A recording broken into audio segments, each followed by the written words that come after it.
नमस्कार, आप देख रहे हैं सीधी बात। मैं हूं आपके साथ मोनिका ग्रोवर। सीधी बात में आज हम बात करेंगे महिलाओं की।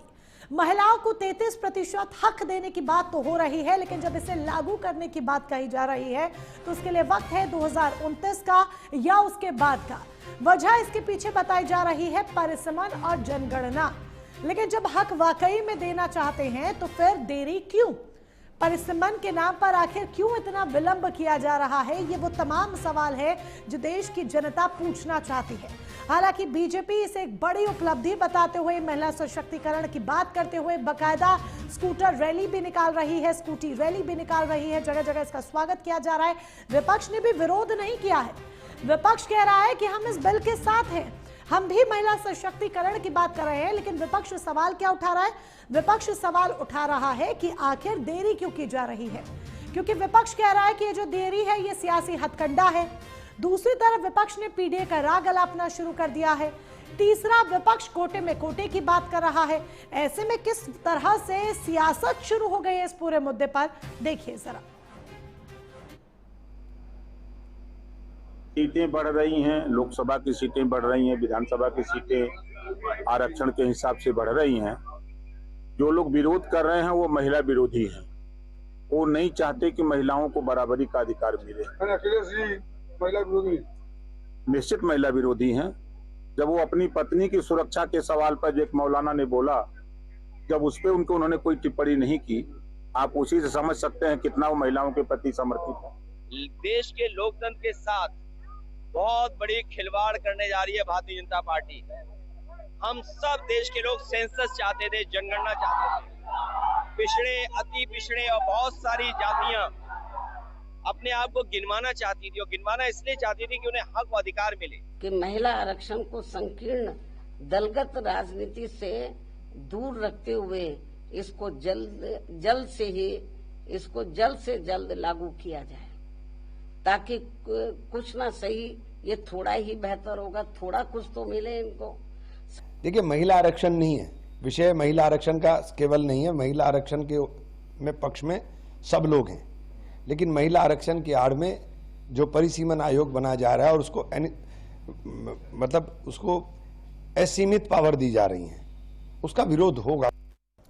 तो यानी कि विपक्ष बिल का विरोध नहीं कर रहा है, लेकिन जो नीति है या फिर जो बातें लागू करने के लिए कह दी गई हैं उनका विरोध जरूर विपक्ष यहां पर करता हुआ दिखाई दे रहा है। यही एक बड़ी वजह है कि आज तमाम विपक्षी दलों ने एक बड़ी बैठक का भी आयोजन किया, जो कि खड़गे के आवास पर हुई, मल्लिकार्जुन खड़गे के आवास पर हुई, जिसमें एक बाकायदा रणनीति अख्तियार की गई। अब कई सुलगते सवाल हैं जिनके इर्द गिर्द आज होने वाली है सीधी बात। तो कौन कौन से वो सुलगते सवाल हैं, आइए एक एक कर सबसे पहले आपके समक्ष रख देते हैं। महिला आरक्षण सच में सशक्तिकरण या 2029 तक टालकर बनता सिर्फ एक चुनावी मुद्दा? दूसरा अहम सवाल, जनगणना और परिसीमन से जोड़ना संवैधानिक मजबूरी या फिर राजनीतिक रणनीति, क्योंकि इसको परिसीमन से जोड़ा जा रहा है, जनगणना से जोड़ा जा रहा है। तीसरा महत्वपूर्ण सवाल, 33% आरक्षण के अंदर ओबीसी महिलाओं को अलग से हिस्सा क्यों नहीं? क्योंकि विपक्ष मांग कर रहा है, कोटे के अंदर कोटे की मांग कर रहा है, और ये मांग कितनी जायज है, ये भी सवाल है। चौथा, परिसीमन के बाद 850 सीटों वाला नया राजनीतिक नक्शा, उसे किससे फायदा होगा और किसे नुकसान होगा? क्योंकि दक्षिण ये कह रहा है कि हमारा हक मार लिया जाएगा। पांचवा, अगर सभी दल सैद्धांतिक समर्थन में है तो जमीन पर लागू करने में इतनी राजनीति आखिर क्यों की जा रही है? क्या जानबूझकर सिर्फ एक मुद्दा बनाने के लिए मुद्दा बनाया जा रहा है जिस पर राजनीति की जा रही है? आइए इन्हीं तमाम सवालों के इर्द गिर्द आज होने वाली है सीधी बात। कई खास मेहमान हैं जो हमारे साथ जुड़ चुके हैं, एक एक कर उनका परिचय भी हम आपसे करा देते हैं। अपर्णा दीक्षित हैं हमारे साथ, प्रवक्ता है भारतीय जनता पार्टी की। डॉक्टर रत्ना पांडे है, कांग्रेस की तरफ से प्रवक्ता हमारे साथ जुड़ी हैं। डॉक्टर पूजा मिश्रा जी, समाजवादी पार्टी की प्रवक्ता हमारे साथ जुड़ी हैं। पूजा जैन जी, वरिष्ठ पत्रकार के तौर पर हमारे साथ जुड़ी है। और जब महिलाओं की बात हो रही है, आधी आबादी की बात हो रही है, महिलाओं के हक की बात हो रही है, तो मुझे नहीं लगता कि इससे अच्छा पैनल आज हमारे साथ हो सकता था, जहां महिलाओं की बात रखने के लिए महिलाओं को ही फ्रंट लाइन में आगे किया गया है। तो आप सभी का तहे दिल से स्वागत। शुरुआत हम कर लेते हैं अपर्णा दीक्षित जी के साथ। अपर्णा दीक्षित जी, एक बात बताइए, महिला आरक्षण इसे संवैधानिक हक बताया गया है, आधी आबादी को सशक्त करने की बात की जा रही है, बहुत अच्छी अच्छी बातें बीजेपी ने बोली है, चलिए ठीक है, विपक्ष भी समर्थन कर रहा है इस बिल का, अलग बातों पर विरोध है, बिल का समर्थन है। इसको जनगणना और परिसीमन से जोड़ना अनिवार्य क्यों है? अगर आप वाकई में 33% आरक्षण दे रहे हैं, महिलाओं के हक की बात कर रहे हैं, तो इस हक को लागू कर दीजिए। 2029 तक का इंतजार क्यों हो रहा है? देखिए, अगर हम ये कहें कि 2029 में इसे लागू करना है और उसके लिए अगर हमने जनगणना की, उसके बाद परिसीमन कराया, तो इसके लिए ये हो जाएगा लेट और 2034 के इलेक्शन में पहुंचेगा, जो कि तब लेट हो जाएगा। विपक्ष वालों को ये बात समझनी चाहिए और ऐसे निर्णयों को स्वागत योग्य समझना चाहिए। ये इतिहास में स्वर्णिम काल का ये अवसर चल रहा है आने वाले भविष्य में, जब महिलाओं को सबसे पीछे रखा जाता है। आज हम देखेंगे कि जब 33% की आरक्षण की महिलाओं को ही जरूरत है, उसमें भी समाजवादी पार्टी आरक्षण में आरक्षण कहाँ महिलाएं पीछे हैं अपर्णा जी? मुझे नहीं लगता महिलाएं पीछे हैं। पहली बात तो मैं यही ऑब्जेक्ट करूंगी, सॉरी टू से, मैं आपको ये ऑब्जेक्ट करूंगी क्योंकि यहाँ 5 महिलाएं बैठी हैं देश के इतने बड़े विषय पर चर्चा करने के लिए। इस देश की महामहिम महिला है, तो मुझे नहीं लगता कि महिलाएं पीछे हैं। देखिए, मैं ये बात पूरी कर लूं, उसके बाद आपकी बात बिल्कुल सही है, जायज है। मैं कह रही हूँ राजनीतिक क्षेत्र में अगर महिलाएं राजनीतिक क्षेत्र में अपनी हस्तक्षेप उनका होगा, तो संवैधानिक रूप से चलने वाली चीजों को और भी हम सुदृढ़ कर सकते हैं, मजबूत कर सकते हैं। उनको एक आने वाले भविष्य में उनको हम एक रूपरेखा दे सकते हैं और भी बेहतर तरीके से, अगर महिलाएं होंगी। महिलाओं को हम देखते हैं एक सृजनकर्ता के रूप में हमेशा मानते हैं, और इसलिए मैं ये कह रही हूँ कि ये जो विरोध हो रहा है वो बेबुनियादी विरोध है। अगर हम 2011 की जनगणना को मानते हुए 2029 में से लागू कर देते हैं और परिसीमन के साथ लागू करेंगे, तो सीट्स बढ़ेंगी, उनका हस्तक्षेप बढ़ेगा और ये बेहतरीन कदम है। मुझे लगता है भविष्य में ये जब साझेदारी बढ़ेगी महिलाओं की, तो आप देखेंगे कि आमूलचूल परिवर्तन होंगे इस पूरे भारतवर्ष की राजनीति में। आज हम 50% आधी आबादी बोलते हैं, कहने के लिए बोलते हैं, लेकिन राजनीतिक दृष्टिकोण से आप कह रही हैं, बहुत अच्छी बात है। देखिए, हमने देखा है इस पुरुष प्रधान देश में या पुरुष प्रधान दुनिया में हमेशा, चाहे वो सामाजिक जिम्मेदारी रही हो, भले राजनीतिक जिम्मेदारी रही हो, प्राइवेट सेक्टर्स में जिम्मेदारी रही हो, अब आकर धीरे धीरे वो लगातार आत्मसम्मान की तरफ खुद बढ़ी हैं, खुद का उनका अपना आत्मसम्मान जगाया है। और ऐसी हमने कई ऐसी योजनाएं चलाई हैं जिसमें हमने लोगों को देखा है। तो यानी कि कुल मिलाकर बिल्कुल ठीक है, अच्छे कदम आपकी तरफ से उठाए जा रहे हैं। कदमों पर प्रश्न चिन्ह नहीं है अपर्णा जी, कदमों पर प्रश्न चिन्ह नहीं है, ये बात मैं जरूर आपको बता दूं। लेकिन जो परिसीमन से आप इसे जोड़ रहे हैं उस पर प्रश्न चिन्ह उठ रहे हैं, तो जरा क्लियरली उसका आंसर दे दीजिए, सीधे मुद्दे पर आते हुए, कि परिसीमन को जोड़कर अनिवार्य क्यों किया जा रहा है? मैंने कहा एक ही लाइन में, जिसकी जितनी भागीदारी उसकी उतनी हिस्सेदारी, संविधान में लिखा हुआ है। और ये मैं नहीं कह रही हूँ, संविधान कहता है। तो फिर जब विपक्ष ये कह रहा है कि आप इसे सियासी हथकंडा बना रहे हैं, जब 2029 तक इसे टालने की बात हो रही है, तो क्यों इसे एक चुनावी दाव ना कहा जाए? ठीक है, आप इसको ये कह रहे हैं कि जितनी भागीदारी, लेकिन इसे चुनावी दाव के वाले सवाल भी तो फिर लाजमी है ना, ठीक है ना, क्योंकि आपने अभी से इसका नारा लगा दिया, विधानसभा चुनावों में फायदा मिल गया, 2029 में लागू कर देंगे, 29 में फायदा मिल जाएगा। मोनिका जी, मैं कंप्लीट करूं आपको? बिल्कुल कंप्लीट। ये भारतीय जनता पार्टी है, जब से 2014 से सरकार बनी है, वो बेटी बचाओ बेटी पढ़ाओ, उज्ज्वला योजना हो, प्राइवेट सेक्टर में आज 45% से अधिक जो स्टार्टअप कंपनियां हैं उसमें महिलाओं का योगदान 45% है, जो डायरेक्टर है। आज हम बात कर ले उज्ज्वला योजना के तहत, आज हम बात कर ले ग्रामीण परिवेश की महिलाओं को, आज हम स्वयं सहायता समूह के माध्यम से, आज हम बात कर ले लखपति दीदी को लेकर, आज हम बात कर ले ड्रोन दीदी को लेकर। ये वही योजनाएं हैं जो चलाई जा रही है निरंतर, और ये चुनाव को देखते हुए नहीं चलाई जा रही है। ये आधी आबादी को अधिकार मिले और उन्हें एक अलग भागीदारी मिले उन योजनाओं को लगातार। ठीक है, चलिए आपकी इस बात को भी मैं मानती हूँ। ओके अपर्णा जी मैं समझ गई आपकी बात, मैं समझ गई। ऐसा नहीं है कि मैं आपको बोलने नहीं देना चाह रही, बट क्योंकि और भी गेस्ट में पैनल्स होते हैं, और मैं समझ गई आपकी बात। और आपकी चलिए ये वाली बात भी ठीक है कि जो आप कह रही हैं कि जितनी भागीदारी उतना उनको अधिकार मिलेगा, उतनी उनकी जो हिस्सेदारी है वो बढ़ेगी। चलिए इस बात को भी अगर हम मान लेते हैं, तो कोई अंतरिम व्यवस्था नहीं हो सकती कि इसको तुरंत लागू कर लिया जाए, त्वरित लागू कर लिया जाए? क्या सरकार कोई अंतरिम व्यवस्था के बारे में विचार नहीं कर रही है कि 2029 तक का इंतजार ना करना पड़े? अभी हम 26 में हैं, 29 बहुत दूर है। बिल्कुल सही कह रही है, और ये तब तक लागू नहीं हो सकता है जब तक कि जनगणना के मुताबिक और परिसीमन के हिसाब से सरकार इसलिए लागू करना चाहती है ताकि एक व्यवस्था बनी रहे, ताकि भागीदारी और बढ़ जाए। आप कह रही हैं तत्काल लागू हो सकता है, देखिए तत्काल तो 30 साल पहले भी लागू हो सकता था, लेकिन सरकारों ने नहीं किया। मंशा में आपको बता दूं, होना चाहिए कि हाँ हमें करना है। मंशा हमारी थी तो हमने पहले ही नए सदन में पहला बिल हमने पेश करने का काम किया, क्योंकि हमारी मंशा थी उन महिलाओं के लिए काम करने की जो आज राजनीतिक क्षेत्र में आगे बढ़ना चाहती है, भागीदारी बताना चाहती है, जताना चाहती है, लोगों को के लिए कुछ करना चाहती है। आप देखेंगे आज कितनी महिलाएं, कितनी ऐसी महिलाएं हैं राजनीतिक क्षेत्र में जिनको टिकट नहीं मिल पाता है, क्योंकि वो महिलाएं हैं। लोग उनके साथ पार्शियलिटी करते हैं, इसलिए कर पाते हैं क्योंकि मुझे तो नहीं लगता अपर्णा जी जो बात आप ये कह रही हैं, स्मृति ईरानी को देख लीजिए, तमाम आप स्मृति ईरानी को देख लीजिए, प्रियंका चतुर्वेदी को देख लीजिए, पूजा मिश्रा जी को देख लीजिए, रत्ना पांडे जी को देख लीजिए, अपर्णा दीक्षित को देख लीजिए। मुझे नहीं लगता है तमाम दिग्गज नेता है महिलाओं की। ठीक है, चलिए आपकी जो बात है उसी को मैं आगे बढ़ा देती हूँ। जब आप मंशा की बात करती हैं तो कांग्रेस से मेरा सवाल रहेगा रत्ना पांडे जी से। रत्ना पांडे जी, चूंकि मंशा पर सवाल यहां पर अपर्णा दीक्षित ने उठा दिए हैं, तो कांग्रेस इस बिल का स्वागत कर रही है, समर्थन कर रही है, लेकिन ऑब्जेक्शन देरी पर है। ठीक है, जो परिसीमन से जोड़ा जा रहा है इसको आप उसको तोड़ने की राजनीति कह रहे हैं, टालने की राजनीति कह रहे हैं। ठीक है, आप इस बात का विरोध कर रहे हैं। अगर मंशा वाकई में साफ थी तो यूपीए सरकार इतने सालों तक रही और इतने सालों से इस बिल की चर्चा भी रही, तब यूपीए शासनकाल में आखिर ये क्यों लागू नहीं हो पाया? क्यों ये बार बार टलता रहा? अब ये जो टलता रहा और अब जाकर बीजेपी गवर्नमेंट में, एनडीए की सरकार में लागू हुआ है, तो सवाल जाहिर सी बात है उठ रहे हैं कि ये इम्प्लीमेंटेशन को लेकर दिक्कत है या पॉलिटिकल पोजीशनिंग को लेकर दिक्कत है? आप सभी को नमस्कार जी। महिला सशक्तिकरण मुद्दे से शुरू करूंगी। तो मैं उस पार्टी की कार्यकर्ता हूं जिसने देश की पहली महिला प्रधानमंत्री श्रीमती इंदिरा गांधी जी, पहली राष्ट्रपति श्रीमती प्रतिभा पाटिल जी, पहली महिला लोकसभा स्पीकर मीरा कुमार जी इस देश को दी हैं। तो सशक्तिकरण का पाठ कांग्रेस को ना पढ़ाया जाए। सरोजनी नायडू जी से लेकर सोनिया गांधी जी तक महिलाओं को आगे रखकर राजनीति में हमेशा सम्मान और समता का अधिकार देने वाली कांग्रेस है।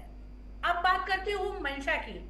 एक प्रश्न आपने दिया कि क्यों कांग्रेस यूपीए में नहीं कर पाई। 2011 में हमने इसे फ्लोर किया, 2013 में लोकसभा में फ्लोर हो गया था।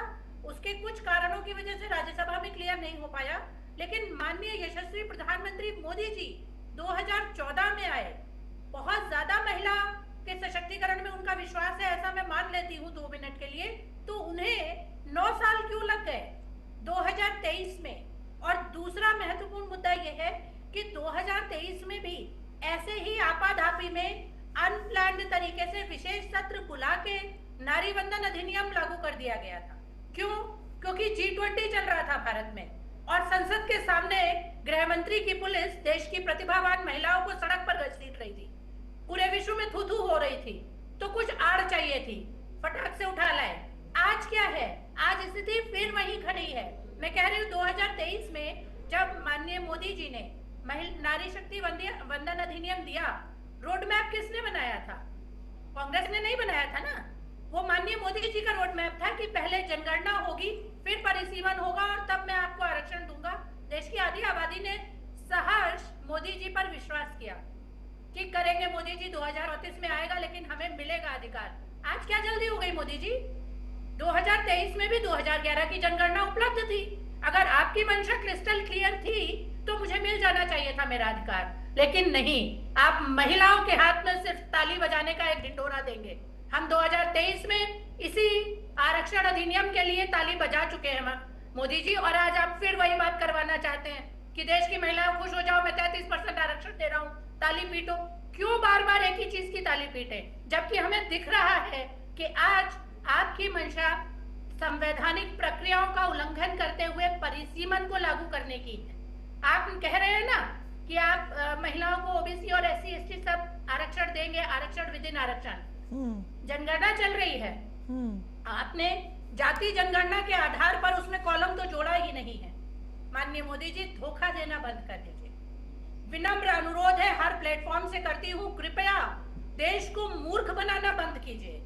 आपने आज भी उसमें ओबीसी का कॉलम नहीं जोड़ा है जो जनगणना का प्रोफार्मा मार्केट में है, तो कौन सी जाति जनगणना आप करेंगे जिसके आधार पर आप मुझे सेंसस बेस्ड डेमोग्राफिक रिप्रेजेंटेशन देंगे?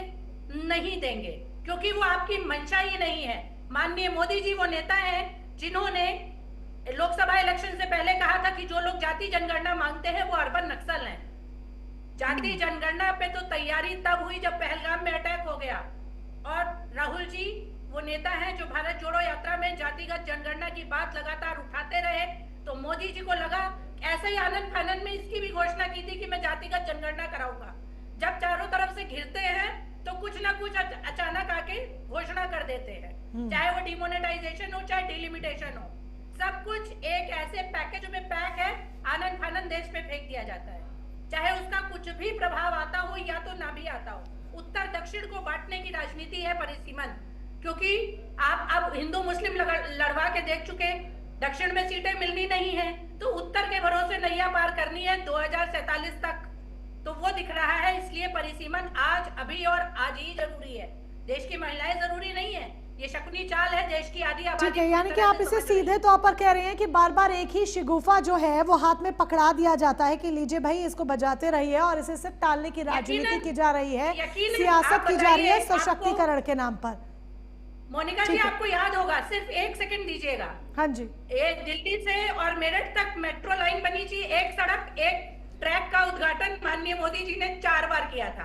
तो इनकी आदत है, एक काम को 4 बार ताली ना पिटवा ले तो मोदी जी को चैन नहीं मिलता, बस वही है। वरना अगर आपने जो कानून बनाया लागू होने से पहले ही वो फॉल्टी है, आप उसमें संशोधन करने जा रहे हैं, तो ये तो पॉलिसी फेल्यूर है भाई। क्यों देश की कमान पकड़ के बैठे हो, क्यों भारत को 70 साल पीछे घसीट रहे हो? तो आप जो सवाल उठा रही हैं उस पर जवाब भी लिया जाएगा। अपर्णा दीक्षित जी शॉर्ट में आंसर कर दीजिए, फिर मैं पूजा जी के पास जाऊंगी। ठीक है, देखिए मैं इनकी भाषा पर ताली बजाना चाहती हूँ। आप कह रही हैं कि ये सिर्फ शिगुफा है, ये सिर्फ नौटंकी है, ये सिर्फ ये है। अरे 20 वर्षों से लगातार आपको मौका नहीं मिला था, आपकी जब पूर्ण बहुमत की सरकार नहीं रही थी क्या? आपकी सरकार में आप लोगों की बात मैडम 2023 की बात कीजिए, 23 में मौका आपको मिला था, आपने अपनी नियत क्यों नहीं दिखाई? 23 में आओ, यूपीए को छोड़ दो, भूतकाल में भविष्य में मेरा निर्धारण होना है। मेरा जीवन वर्तमान में खड़ा होकर भविष्य में जिएगा। आप 70 साल पुरानी बातें मत कीजिए। यूपीए ने क्या किया? आपने 2023 में मुझे अधिकार क्यों नहीं दिया? आज क्यों? अपर्णा जी दो बातें देखिए आ गई ना, अपर्णा जी और एक सेकंड, अपर्णा जी रत्ना जी दोनों की ही बातें हैं और दोनों के ही सवाल है। रत्ना जी अगर आप 23 का सवाल कर रही हैं तो वो आप पर सवाल लेकर आ रही है कि भाई बिल तो बहुत पुराना है, यूपीए के कार्यकाल में भी नहीं हो पाया, तो 9 साल क्यों लगे? मैं भी तो पूछ रही हूँ। इन्हें 2014 से 2023 क्यों लगा? फुल फ्लेज गवर्नमेंट थी।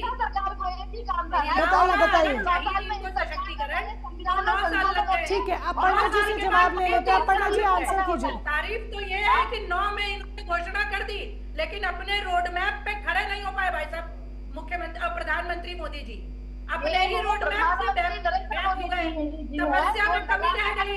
आज भी टिटोला कमी चलती है। जवाब ले लेते हैं रत्ना जी, जवाब ले लेते हैं अपर्णा जी से।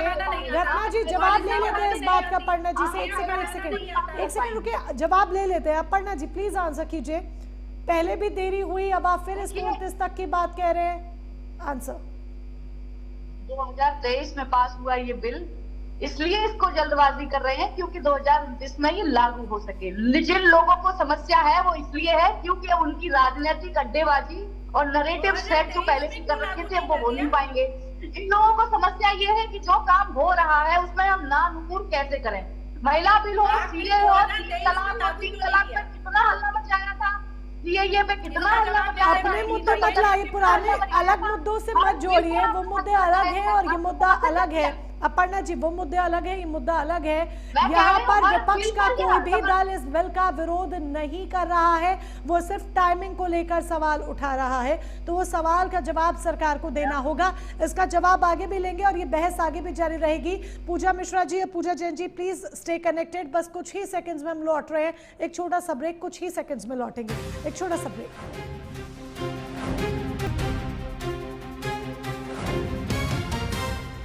तो तो सीधी बात में आज हम बात कर रहे हैं महिलाओं के हक की, क्योंकि सरकार महिलाओं के हक देने की बात तो कर रही है, 33% आरक्षण की बात तो कर रही है, लेकिन इसमें हो रही है दरअसल जरा सी देरी। और वो जरा नहीं, वो 2029 तक की देरी कहा जा रहा है और इसे परिसीमन और जनगणना इसके पीछे की एक प्रमुख वजह बताया जा रहा है। विपक्षी दल इस बिल का विरोध नहीं कर रहे, लेकिन हाँ, इसकी टाइमिंग को लेकर और लागू करने के तरीके पर जरूर सवाल खड़े करें। हमारे साथ कई खास मेहमान हैं।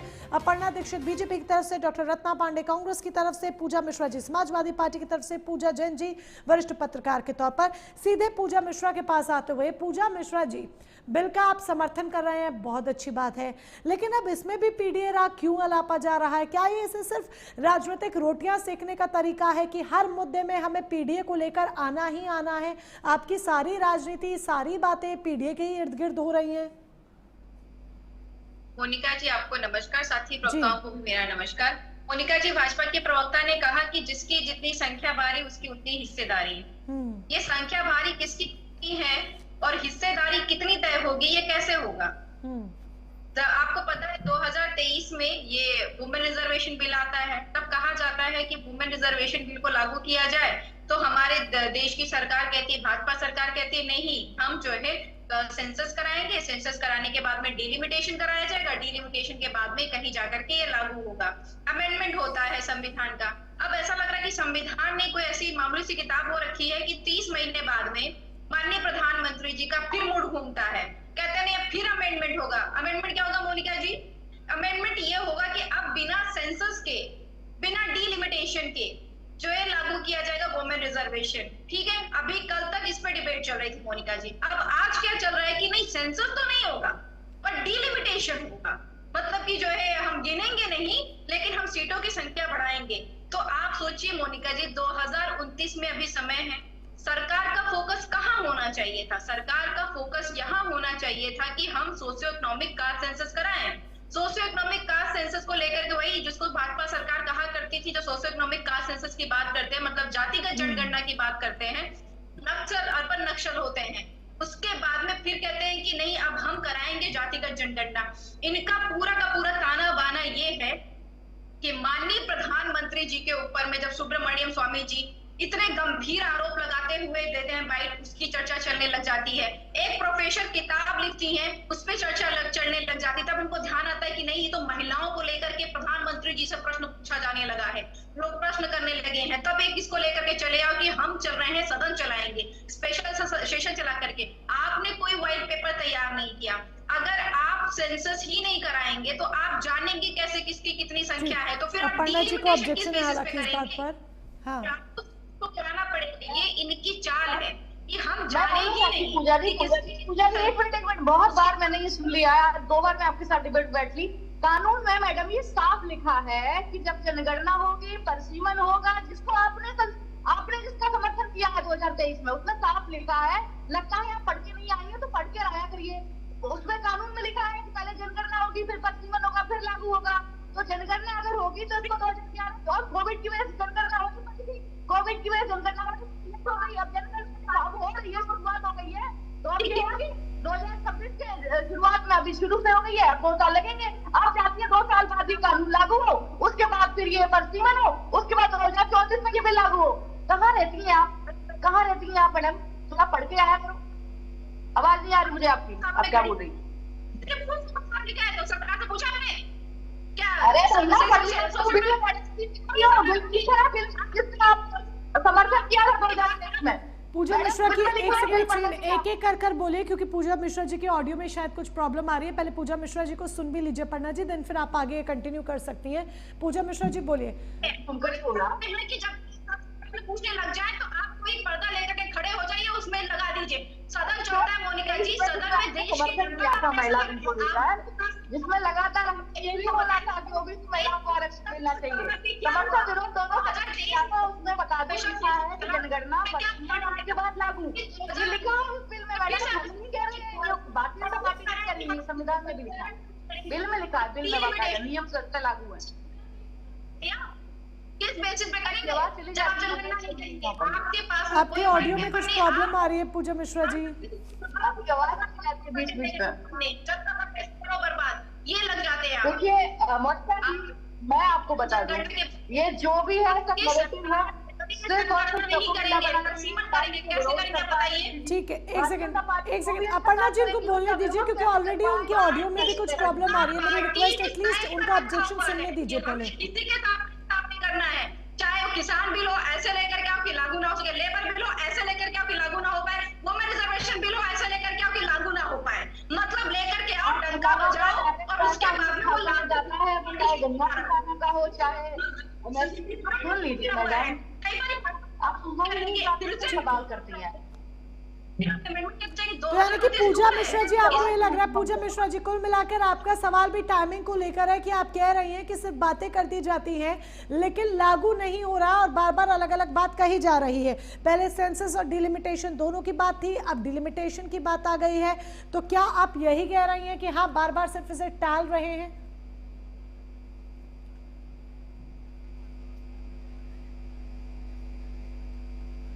पूजा मिश्रा जी, ऑडियो मिल पा रही है? मोनिका जी, आपने कहा कि हम कह रहे हैं कि बार बार टाल रहे हैं, हम कह रहे हैं कि आप जस्टिस नहीं करना चाहते हैं। आपके पास में 2019 तक का समय था, आपको फोकस इस पे नहीं करना चाहिए था कि अमेंडमेंट करें, आपको फोकस करना चाहिए था किस तरीके से हम फास्ट तरीके से सोशियो इकोनॉमिक का सेंसस करें, उसके बाद में हम डिलिमिटेशन पे काम करें। लेकिन आप सोशियो इकोनॉमिक का मुझे ये बताइए, आपके ऑब्जेक्शन से समझ में आए कि आप टाइमिंग को लेकर सवाल उठा रही हैं। आप भी वही बात कर रही हैं जो तमाम विपक्षी दलों की बैठक में एक बात तय भी हुई, शायद जो आज बैठक हुई थी। खैर, आप भी टाइमिंग लेकर सवाल उठा रही हैं, लेकिन अखिलेश यादव भी जिस तरीके से सोशल मीडिया प्लेटफॉर्म एक्स का सहारा लेते हैं, वो पोस्ट करते हैं, वो पीडीए की बात भी करते हैं, तो कहीं टाइमिंग के साथ साथ कहीं ये तो नहीं कि आप अपनी पीडीए राजनीति भी कर रहे हैं यूपी के चुनावों को देखते हुए? क्योंकि अखिलेश यादव इसमें पीडीए को ले आए हैं, कोटे के अंदर कोटे की बात कर रहे हैं। आप मोनिका जी ये बताइए, जब आप कहते हैं, अभी भाजपा के प्रवक्ता ने कहा जिसकी जितनी संख्या भारी उसकी उतनी हिस्सेदारी, जब आप सोशियो इकोनॉमिक कास्ट सेंसस कराएंगे, कहने का मतलब है कि जातिगत जनगणना कराएंगे, तो आपको पता चलेगा कि कितनी किसकी संख्या है, किस जाति की कितनी महिलाएं हैं, फिर आप जाकर के डिलिमिटेशन लेकर के आइए, फिर आप जाकर के रिप्रेजेंटेशन दीजिए। ऐसा तो नहीं हो सकता ना कि नहीं आप रिप्रेजेंटेशन नहीं देंगे फीमेल को, ये चलता चला आया हुआ है। रिजर्वेशन विद रिजर्वेशन, आपको पता है कि महिलाएं को उनके वहां पे महिला छोड़ दीजिए,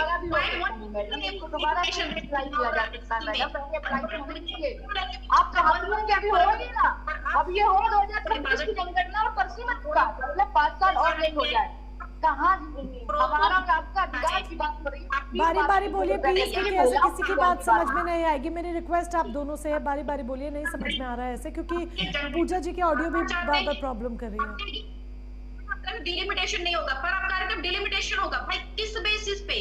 जब आपने सेंसस ही नहीं करा तो डिलिमिटेशन कहां से कराने लग जाएंगे? आपको फोकस करना चाहिए था जातिगत जनगणना कराने का, करने का, लेकिन आपको करना नहीं है, आपकी मनसा ही नहीं है, आप चाहते ही नहीं। यानी कि विपक्ष के अपने सवाल है, विपक्ष के अपने सवाल है, अपना विरोध है, लेकिन बीजेपी इस पर ये कह रही है कि हम सब कुछ करा रहे हैं, हम सब कुछ कर रहे हैं। एक बार जरा इसको क्लैरिफाई कर लेते हैं। पूजा जैन जी, सभी की बातें आपने सुनी, क्या वाकई में महिला आरक्षण का मुद्दा, 33% महिलाओं को हक देने का मुद्दा, रिप्रेजेंटेशन से ज्यादा पॉलिटिकल स्ट्रक्चरिंग का या रीस्ट्रक्चरिंग का मुद्दा बन चुका है अब? देखिए, महिला आरक्षण सिर्फ संसद की सीटों का सवाल नहीं है, ये उस महिला की आवाज है, ये उस महिला की आवाज का सवाल है जो आज भी अपने ही घर में डिसीजन नहीं ले पाती है। और उनमें से हो सकता है जितने भी हम लोग पैनल पे बैठे हैं, कोई ना कोई ऐसी एक महिला हो। इसलिए ये बिल का स्वागत होना चाहिए और ये जो बिल है वो स्वागत योग्य है। लेकिन सवाल ये है, क्या ये महिलाओं की जिंदगी बदलेगा या सिर्फ राजनीति का चेहरा बदलेगा? बिल अच्छा है लेकिन इनकम्प्लीट है, बिल में कोई प्रॉब्लम नहीं है। 33% रिजर्वेशन हिस्टोरिकल है, हम लोग सभी जानते हैं, लेकिन नीति अच्छी है, नियत और टाइमिंग पर सवाल उठाना स्वाभाविक है, जो हम सब लोग को समझना चाहिए। वहीं बहुत सारी चीजें जो हम लोग देख रहे हैं, महिला आरक्षण को लेकर के हम लोग टाइमिंग की बात कर रहे हैं, 2029 में ही इम्प्लीमेंटेशन क्यों है? हर वर्ग की महिलाओं की भागीदारी होनी जरूरी है। जमीनी स्तर पर बदलाव नहीं जुड़ा है, अभी तक कुछ ऐसा चेंजेस नहीं आया है, तो ये सिर्फ एक पॉलिटिकल माइलस्टोन होगा, महिलाओं के जीवन का टर्निंग पॉइंट नहीं ये शो कर रहा कि महिलाओं की जिंदगी इससे चेंज होगी। इससे सिर्फ इतना जाहिर हम कर सकते हैं कि हम लोगों की जो राजनीति जो जितनी भी पार्टीज हैं, जो भी राजनीतिक पार्टी हैं, उनका चेहरा कहीं ना कहीं चेंज होगा और वो अपना चीजों को मनवाने में कामयाब होंगे। तो ये जो कोटे के अंदर कोटे वाली बात है, क्या आपको ये जस्टिफाइड लगती है कि कोटे के अंदर भी कोटे की मांग विपक्ष कर रहा है? देखिए, ये बिल्कुल गलत है, ये सरासर गलत है। जब मैंने बात बोली आपको, सिर्फ बहुत सिंपल शब्दों में एक लाइन बोली है कि हर वर्ग की महिलाओं के लिए ये आरक्षण है। आप आरक्षण के अंदर आरक्षण दीजिएगा तो उससे तो जो प्रिविलेज वर्ग की जो महिलाएं हैं वो पीछे रह जाएंगी। ठीक है, आपने पहले आरक्षण दिया, आपने SC ST वर्ग को पहले आपकी बात पर कांग्रेस और समाजवादी पार्टी दोनों को ही ऑब्जेक्शन है, तो जरा ऑब्जेक्शन सुन लेते हैं और बारी बारी आप जरा जवाब दे दीजिएगा। पहले रत्ना जी का सवाल सुन लेंगे, फिर पूजा मिश्रा जी का। जी रत्ना जी, सवाल कीजिए। मुझे बेहद आश्चर्य हुआ, वरिष्ठ पत्रकार हैं पूजा जैन जी, और इन्हें इक्विटी शब्द का अर्थ नहीं मालूम है। रिजर्वेशन, अंडर रिजर्वेशन, बात इक्विटी की जा रही है। जो बीजेपी ढोल पीटती है ना, वो इक्वालिटी का पीटती है। वहां पे कभी समानता नहीं आती, समानता इक्विटी से आएगी। जिसको जरूरत जिस चीज की है, स्ट्रेंथनिंग हर वर्ग को जरूरी है। अपर कास्ट तो मैं फिर आरक्षण करते हुए ये कहना चाहती हूँ स्पष्ट रूप से कि मेरी वो बहनें जो वल्नरेबल कास्ट से हैं, जिन्हें आज किसी भी वजह से वो सुविधाएं, वो साधन या वो स्थितियां नहीं मिल पाई जो डॉक्टर रत्ना पांडे को मिली, और डॉक्टर रत्ना पांडे यहाँ आकर बैठ गई, तो वो सारी चीजें redistribution of assets and system की जरूरत है। ये सिर्फ कह देना यही बोलना ये इनइक्वल है, ऐसा नहीं है। हाँ। समझ को बढ़ाइए, चश्मा लगाइए। जवाब दे रही है वो पूजा जी। प्रॉब्लम है, सुन लीजिए आप, मैं आप ही का जवाब दे रही हूँ। आरक्षण जो हमने आरक्षण बनाया, क्या वो हमने फाइनेंशियल स्टेबल लोगों के ऊपर आरक्षण बनाया है? हमने SC ST वर्ग को अलग आरक्षण, आप कंप्लीट करने दीजिए। आपने सबसे बड़ी प्रॉब्लम क्या है ना, आप सुनना नहीं चाहती, आप सुन लीजिए पहले। हमने जब आरक्षण दिया था, हमने फाइनेंशियल अनस्टेबल लोगों के लिए आरक्षण बनाया क्या? हमने फाइनेंशियल अनस्टेबल के लिए आरक्षण बनाया क्या? जानना चाहती क्या हमने आरक्षण फाइनेंशियल अनस्टेबल लोगों के लिए आरक्षण बनाया क्या? यहाँ पर प्रॉब्लम ये है ना, मोदी जी में प्रॉब्लम नजर आ रही है मैडम। मोदी जी के साथ में प्रॉब्लम है, आपको बीजेपी के साथ में प्रॉब्लम है, आप सिस्टम को समझना नहीं चाहते। मुझे लगता है थोड़ा सा प्लीज पहले से पढ़ के आइए, पढ़ के आइए, मुझे आपको पढ़ने की जरूरत है, पढ़ लीजिए प्लीज, तब हम लोग बात करेंगे इस बारे में। आपने कहा फाइनेंशियल अनस्टेबल, मैं आपसे जानना चाहती हूँ क्या हमने आरक्षण फाइनेंशियल अनस्टेबल लोगों के लिए बनाया है? आरक्षण में आपको रिजर्वेशन में रिजर्वेशन चाहिए, आपको रिजर्वेशन में भी रिजर्वेशन चाहिए, ऐसे क्यों? आप मुझे बताइए ना, रिजर्वेशन में रिजर्वेशन कहाँ मिलता है? आपको रिजर्वेशन मिलता है, आपसे जानना चाह रही हूँ, आपको रिजर्वेशन लिया है आपने कभी? आपको रिजर्वेशन की वजह से दिक्कत नहीं होगी, हम जैसे लोगों को रिजर्वेशन की वजह से दिक्कत हुई है? आपने फेस किया है कभी रिजर्वेशन की वजह से प्रॉब्लम फेस किया है मैडम? आपने कभी कोई गवर्नमेंट एग्जाम्स की तैयारी करी है? आपने कभी एग्जाम दिया है? आप कभी पीछे रही हैं? आप जहाँ पे 90% इलेक्ट्रिक कंप्लीट कर, जहाँ पे 90% पाने वाला बच्चा पीछे रह जाता है और 50-60% पाने वाला डॉक्टर रत्ना, आपने डॉक्टर लगाया, आप थोड़ा तो सोचिए। आप डॉक्टर लगाए, मुझे लगता है पर्णा जी, मैं आ रही हूँ आपके पास भी, नेक्स्ट में आपके पास आऊंगी, पर पहले पूजा बात कीजिए, पूजा मिश्रा जी का भी ऑब्जेक्शन सुन लेंगे। रत्ना जी, आपके सवाल का जवाब पूजा जी से लिया जाएगा, ठीक है? रत्ना जी, आपके सवाल का जवाब लिया जाएगा, पूजा जी का भी सवाल ले लेते हैं, फिर दोनों के सवाल का जवाब देंगे। तैयारी कीजिए, 24 घंटे पढ़ के तैयारी कीजिए, तब आपको मालूम चलेगा कि 90% खाने के बाद भी आप वहाँ पे बैठ पाते हैं, 30% खाने के बाद में बैठ जाते हैं। आप समझ में नहीं बात लेना चाह रही हूँ। अब महिलाओं के लिए रिजर्वेशन में चिल्लाने के बताइए, कहाँ जरूरत है महिलाओं को रिजर्वेशन की? कितना तो बोल सकती हैं महिलाएं? लड़ सकती हैं, बोल सकती हैं, कहाँ जरूरत है? फिर तो इससे ऐसे लग रहा है। पूजा मिश्रा जी, आपका क्या ऑब्जेक्शन है? जरा आप दर्ज करा सकती हैं, देन पूजा जैन जी से दोनों सवालों का जवाब एक साथ लिया जाएगा। अगस्त 2024 में सुप्रीम कोर्ट ने ये कोटा विथिन कोटा का ऑर्डर पास किया हुआ था, जिसमें ये था कि आप ST SC इनका रिप्रेजेंटेशन है, OBC से इनका रिप्रेजेंटेशन होना चाहिए। आप कह रहे हैं कि 33% में, आप बताइए कोटा दे रखा गया हुआ है STs को। उत्तर प्रदेश के ST क्लास 10 में पढ़ने की जो उनकी परसेंटेज है ना क्लास 10 पास करने की, वो 1% है, और महिलाओं की वो 0.1% भी नहीं है। और अगर आप उनको कोटा नहीं देते तो आपको लगता है कि ST का रिप्रेजेंटेशन हो पाएगा महिलाओं का? आप कह रहे 33% में, और अगर इस चीज को मानते हैं कि राजनीतिक दल देंगे टिकट, कि वो तय करेंगे कि हाँ ये इनको कोटा दिया जाएगा, हम इसको देंगे, तो 33% जो है महिलाएं नहीं होती सदन में। ठीक है, अभी भाजपा लड़ रही 5। हालांकि इस सवाल का जवाब अपर्णा दीक्षित जी भी देना चाह रही हैं, तो फटाफट से पहले उनसे ले लेते हैं, फिर पूजा जी का टेक इस पर ले लिया जाएगा। अपर्णा दीक्षित जी बोले। पूजा जी और रत्ना जी को मैं ये बता देना चाहती हूँ कि महिला आरक्षण में SC ST को तो ऑलरेडी आरक्षण दिया हुआ है। आप बात कर रही है OBC कोटा को लेकर, तो मैडम आपको शायद जानकारी नहीं है, मैं बता दूं, अगर OBC कोटा भी तत्काल लागू कर देंगे तो हमारे जो डिलिमिटेशन कमीशन है उसमें अलग अलग विभाजन में बहुत जटिलताएं आएंगी। इसको लेकर ये प्रक्रिया को पेंडिंग रखा गया, तो आप निश्चित रहिए, परेशान मत होइए।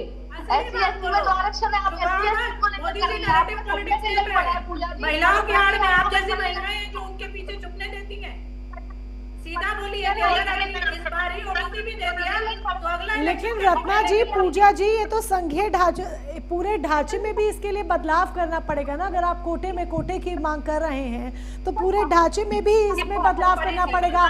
फिर जिस डिले का आप जिक्र कर रहे हैं उसके इम्प्लीमेंटेशन में शायद और डिले आ जाए, फिर आप फिर कहेंगे। मोनिका जी, जो परिसीमन करने जा रहे हैं देश के प्रधानमंत्री मोदी जी, इसकी तो संघीय ढांचा पर ही तो चूक पड़ रही है। संघीय ढांचा ही टूटेगा जब दक्षिण और उत्तर। ठीक है, ये बहस बड़ी है, लेकिन इस बहस का जवाब ढूंढना अभी बाकी है। आप सभी का समय हो रहा है कार्यक्रम को यहाँ पर विराम देने का। बहुत माफी के साथ आप सभी को मैं यहाँ पर रोक रही हूँ, लेकिन आप सभी इस चर्चा में हमारे साथ शामिल हुए, उसके लिए बहुत बहुत धन्यवाद आपका। और इसी के साथ सीधी बात में फिलहाल के लिए बस इतना ही। बात हक की है तो हक का स्वागत है, लेकिन सवाल टाइमिंग को लेकर जाहिर सी बात है उठ रहे हैं।